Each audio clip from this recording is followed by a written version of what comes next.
Here are 3 things that I quit to get shredded. Fat loss is not just about doing more stuff, doing more cardio, doing more steps, tracking more stuff, whether it's your food intake, your protein, your weight on the scale. Although all these things are fantastic, I get all my one-to-one clients to do them, and that's what gets people results.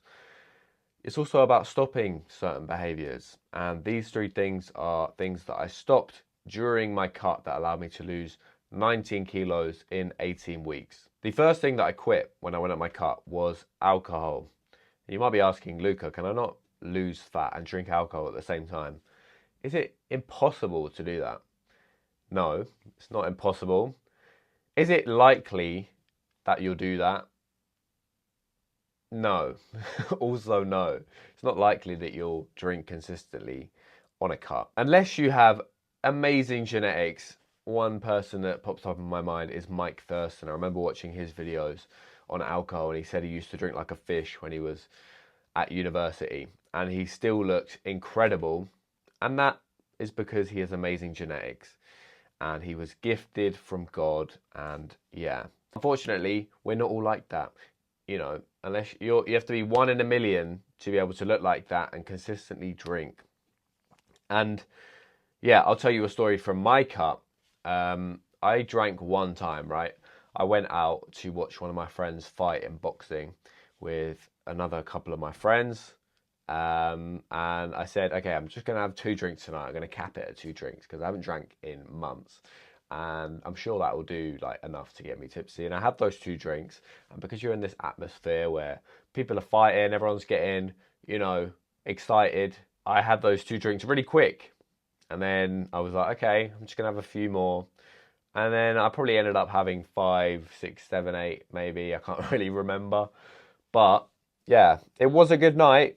We met a UFC fighter there, Nathaniel Wood. Shout out Nathaniel Wood. And he leg kicked my friend for a funny TikTok video. But I ended up the next day regretting that decision to drink more. I wish I would have just capped it, because when I got home and I was a bit drunk, I ended up eating another 1,000 calories. So it wasn't just the calories from the alcohol, it was also the 1,000 calories that I ate afterwards. And it's not just about the calories you have on the night, it's also the next day you feel terrible. Personally, I want to eat more the next day when I'm hungover. A lot of people say I want to eat less. For me, I want to eat more. And, you know, that turns into not just the next day when you feel hungover, you might skip your steps, you might skip cardio, your workout. The last thing you want to do when you're hungover is get your steps in, get cardio in, get your workout in, you know, eat healthy, track your food, eat high protein. That's the last thing you want to do. You just want to chill out, do nothing, order McDonald's and feel like shit. So it's not just about the calories in the alcohol, it's about the after effect when you have lower levels of testosterone, lower levels of motivation. You have higher levels of apathy. You just think dieting is fucking pointless now. You're like, oh, what's the point? Why am I even trying to get abs? Why am I trying to lose this fat in the first place? I'd rather just sit here and eat nice food. This is the case in my experience anyway. And yeah, if you're the type of person that can just drink in moderation every weekend and just a drink here and there and you find it fine, fine. But most people I coach are not like that. I'm not like that. When I drink, I like to have a few and then that leads into more. And yeah, it's very hard to control it. And it also is just a constant reset. Every Saturday, Sunday when you wake up, it's a constant reset and it takes 1 or 2, 3 days to recover. And those 3 days, you're not getting good work in. You're not performing at a high level with all the non-negotiables that you set, the plan that you set that's going to help you lose this fat and get shredded and get lean.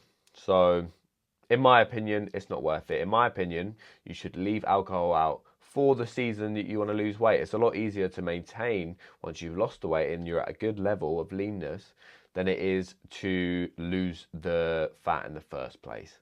So cut the alcohol out. It's going to make it a lot easier for you. The second behavior that I quit was saying yes. Might be thinking, Luca, what do you mean by saying yes? I want to say yes.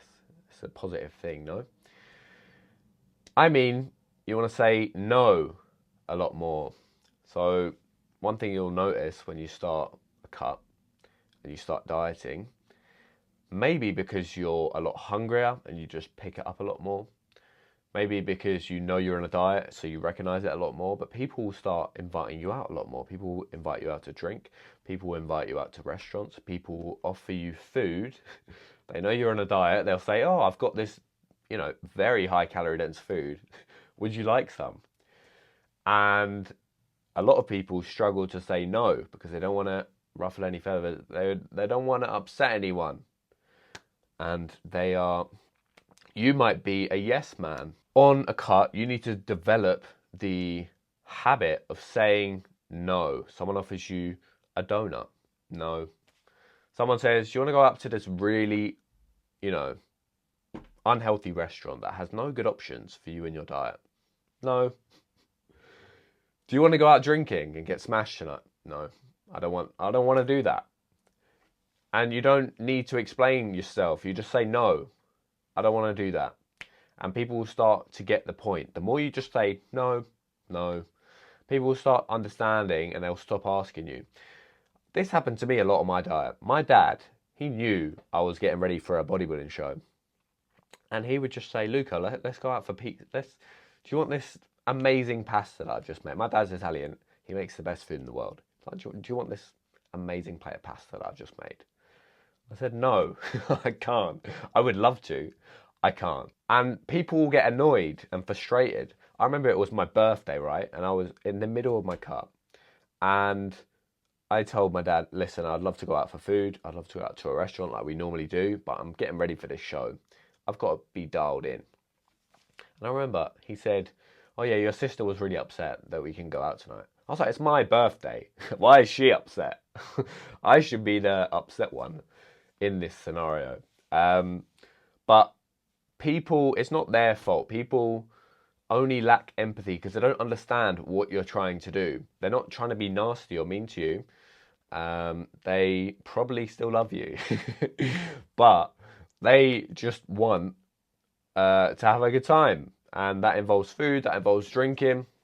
And they don't understand what it takes to go through this fat loss transformation. Maybe because they're already a person who's already lean. They don't need to worry about tracking food and doing all the stuff that you're going to do if you've watched any of my videos. They're only concerned with what, benefits them. They want to have a good time. So it's not their fault. It's your responsibility to say no. So start saying no more. The lean and confident and happy version of you is a better person to be around than the fat, overweight, sloppy version of you that just says yes because he wants to please everyone. If you constantly say yes to please everyone else, you're going to end up not losing the weight, failing, and you're going to resent everyone else because, you might think it's everyone else's fault. They keep offering me fit. No, it's your fault. You need to stick to the plan. It's your responsibility to stick to the plan because these things are bound to come up. It always does. My clients tell me all the time, this person invited me out for food. This person mocked me because I wasn't, going to have what they offered me, and they started making jokes about it. It's going to happen. So just accept it's going to happen and accept that you're going to have to say no. Accept that you're going to have to be the bad guy for a little bit. That's fine. It's for a good purpose. And people don't think about this when they start a cut. They only think about, okay, what am I going to have to do? No, it's what you're going to have to say no to. That's a big thing as well. The third behavior that I quit, and the third thing I quit was the I blew it, I'm going to start Monday mentality. So I used to suffer with this a lot. Basically, it's when you're doing so well from Monday to Wednesday, Thursday comes around, that willpower is starting to die out, starting to let things slip. You have, something that you're not meant to, and then you let that fall into maybe a binge, or you eat 5,000, maybe more calories over what you're meant to. And you think, I've messed up now. I might as well, just treat myself for the rest of the weekend and then start fresh and then be perfect from next Monday. And this is a big mistake to make because maybe you're in a deficit of 500 for Monday, Tuesday, Wednesday. So 1,500 deficit on those 3 days.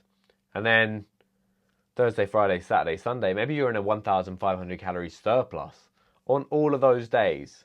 So on Thursday alone, that you reverse your progress you made from Monday to Wednesday. And then Friday, Saturday, Sunday, you ended up eating 3,500 calories on top of your maintenance calories. So now you've added a pound of fat worth of calories onto your total, and you've gained a pound of fat.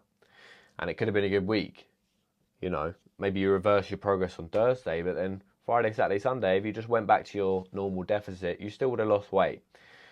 So it's getting over this perfectionist mindset. We all have this calendar effect. I still struggle with this sometimes as well when it comes to work, maybe even with food. You know, you're perfect from Monday, Tuesday. Something goes wrong, and then you just say, oh, I'll leave it till Monday. It's a calendar. Nothing actually changes if the day says Thursday or Monday. It's still sunny outside. Everything's still the same.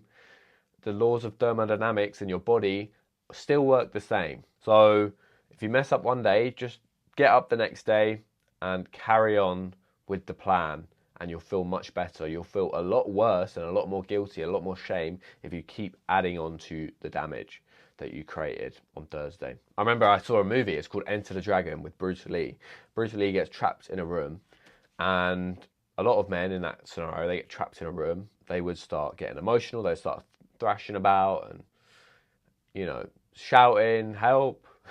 Bruce Lee did not do that. Bruce Lee looked around, saw there was nothing he could do. He sat down calmly and he just started thinking. That's the mindset you need to adopt if something does go wrong on your cut.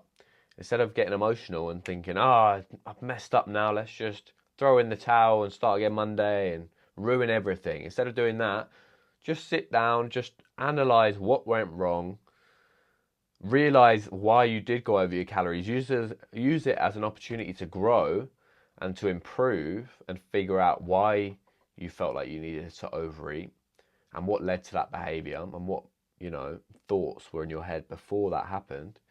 Use it as an opportunity to analyze and then go again and be calm like Bruce Lee. Be like water. That's one of my favorite quotes from Bruce Lee. Anyway, this video was less about, you know, fat loss tips. It was more about mindset, because mindset is 90% of anything that you want to achieve in life, especially fat loss. Fat loss is a big mind game.